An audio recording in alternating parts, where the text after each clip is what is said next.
Alright, welcome to my tutorial on modding a slim Sony PlayStation 2. As you can see, I have the silver one. This will work the same on a black one.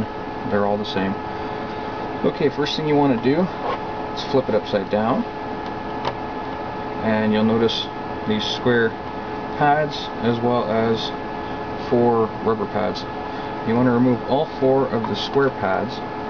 Now this one here actually has a warranty sticker on it. If you remove that sticker, you avoid the warranty, just so you know what you're getting into. Remove all 4 of these. Okay, and then once those 4 are removed, you go and remove the foot pads. Well, the 2 back ones, the ones that are on the back of the system. Okay, don't remove the front ones, there's nothing under them. Now you have 6 screws. You want to remove all 6. I'm just sorry about the fan noise. I actually have a web server less than a foot away from the camera, so you're getting a little bit of background noise from that. Nothing I can do, unfortunately.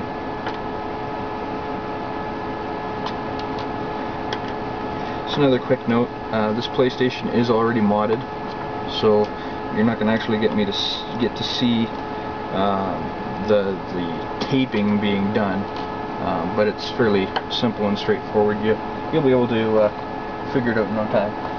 Now, excuse me. On this PlayStation, there are 2 latches. I call them latches just because they're kind of hooking. There's one on the front here, right above the second player controller. And there's one on the side, right in the middle. Okay, first one you want to undo is the one on the front. You have to kind of pry it a little bit and it should pop loose. The second one on the side is a little harder. You got to get a nail in the slot there and it'll pop open. Okay, you want to open the top up like this. Makes it a little easier. Put this off to the side just for now. So we have the inside of the PlayStation 2. This is the front, of course. Memory ports, player ports, in the back with the power and whatnot. You want to avoid doing too much fidgeting around, especially the optical lens. You do not want to touch that optical lens because you will screw it up. As well as the motor's got grease on it. This little slider over here's got grease on it. Try to stay away from those as much as you can. Now, most people don't do this, but I suggest doing it because it makes taping a little easier. Remove the screw right between the player ports. It's a little screw so you won't get them mixed up. It's the only screw that's different. This will allow you to remove the whole module from the actual case. Now take special note of this little L-shaped piece at the front. You want to know how that's sitting because you're going to put it back exactly the same way. It's not difficult, it's just you want to make sure how it was before you remove it. So just lift it out, it's just sitting there. And then lift out the rest of the system. Lift it from the back, and then it comes right out. And we'll get rid of the base. Okay, so our first taping spot, you'll see it's already taped on this system. It's right here. There is, people will call it a sensor. It's not a sensor, it's a button. There's a little button there. You have to press the button down with the tape, and just do what I've done. Tape around it. Now, it's a little tricky taping on the far side. I just used a screwdriver and went in like this. I'm using duct tape because it is highly tacky. It doesn't like to come loose, whereas scotch tape, masking tape, that kind of stuff can actually over time come loose. So just duct tape around the edge. You can put quite a bit on the back. This is just metal, you're not going to hurt it.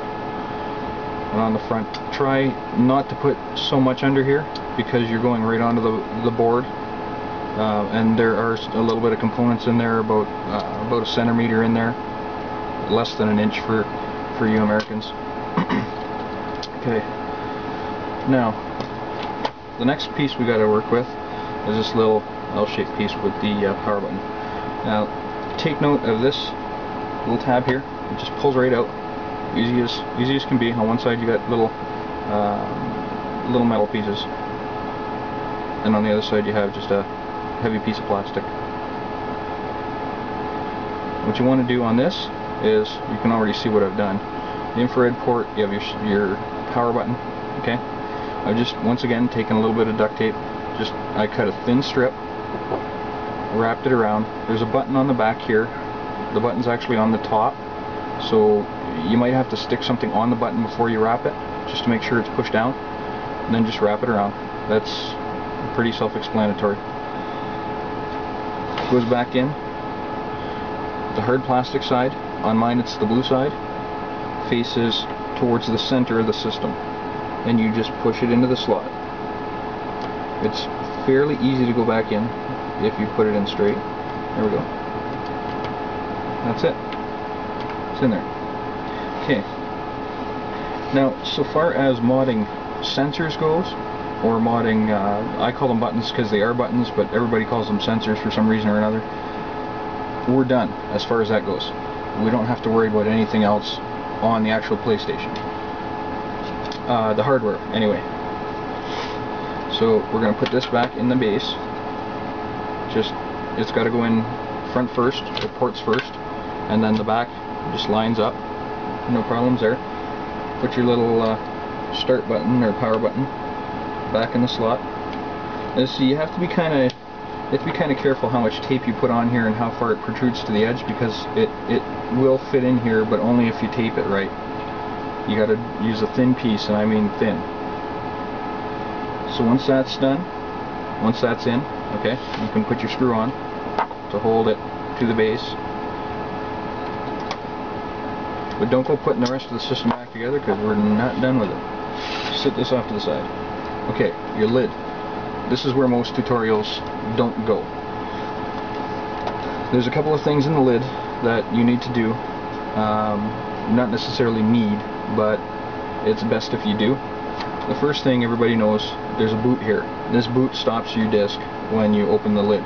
So, of course, if we're hot swapping and we're going to have the lid open, you know, practically all the time, this thing's going to be our worst enemy, because it's going to stop the disc. And it's a very simple fix for that. On the back side, this spring right here normally rests over here, and it pulls the boot towards the disc. All you do is you move the spring from here to over here. Just move it to the opposite side of this center screw. I mean, if you really want to get crazy, you can undo this screw and take the whole thing out, but you know, that would be kind of useless. It would leave you a hole here. But anyway, just move it from one side to the other. You might have to mess with the end of the spring a little bit just to get it to the right shape, but just move it. It makes life a hell of a lot easier with that one little fix. The other little fix is this front piece, this hole right here on the corner. I put a little piece of tape. You don't have to do this. It's preferable though if you do, because now every time this tab comes down, it's going to push on that tape, and that tape is going to push into our fix on the top of this button, this L-shaped button. It's going to push on this, which is going to secure the tape. Every single time you close a lid, you're pushing down on that and securing the tape. Okay? Another little thing I did, there's a little square hole right here. It's not the one right behind the boot, it's the one just off to the side. I covered it up. Some people say there's a light sensor there. I mean, from looking at the board, I cannot see any light sensor in that vicinity whatsoever, so I don't know if it's factual or not, but people say cover it, so I just covered it. And that's pretty much it. I mean, now we can put the system back together again, which everybody should know how to put their PlayStation back together again. You just put the top on, push it closed. Now, you may have a problem with this lining up. Don't worry about it if you do. It might just be a little bit low or a little bit high. You put your screws back in, and I'm not going to bore you with putting all the screws in, but that's pretty much it. That's all there is to modifying your PlayStation 2. Now this is a hot swap mod only, which means you can run it with the lid open. Take the one CD out, put the other CD in. Hot swapping is a little tricky when you first start out. It'd be good to find a tutorial that shows you hot swapping. But other than that, that's it. You're good to go. Hope you enjoy. Happy gaming.